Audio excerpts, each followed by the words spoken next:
এই গেট ওই দিকটা ঢুকে এর ভিতরে দেয়া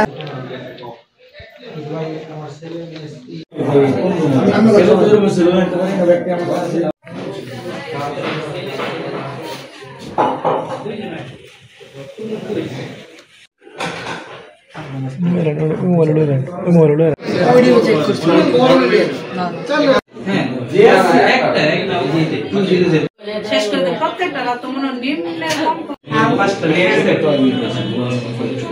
আওয়াজ দাও তোমার কি করবে কি আছে ভাই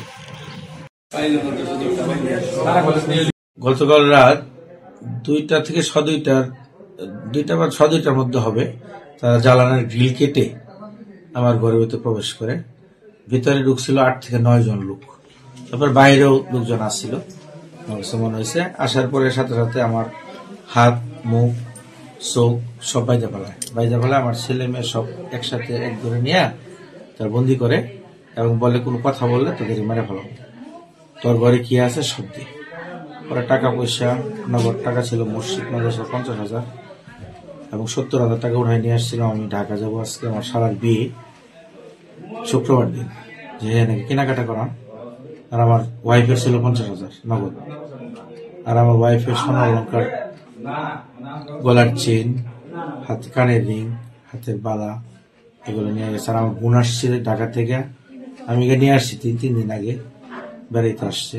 আমার বোনের হাতের বালা, গলার চেন, কানের রিং এগুলো সব নিয়ে গেছে। ভয় গেছে যে যা আছে সব জায়গায় মেরে ফেলাবো তোদের। কত লাখ টাকা আনুমানিক স্যার টোটাল?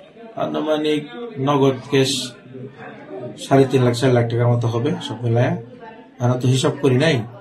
আর আপনার সোনা অলঙ্কার মিলায় 12 লাখ টাকার নিচে হবে না, 12 থেকে 15 লাখ টাকা হতে পারে।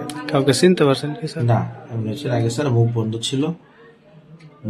ছিল তাদের। থানায় কি স্যার এ ব্যাপারে অভিযোগ দিচ্ছেন? অভিযোগ থানায় মোবাইল নিয়ে গেছে, 5টা মোবাইল নিয়ে গেছে, রানিং টাচ মোবাইল 3টা, আমার একটা, আমার ওয়াইফের একটা, আমার স্ত্রীর একটা, আর 2টা আর কি আপাতত ব্যবহার করি না, 5টা নিয়ে গেছে।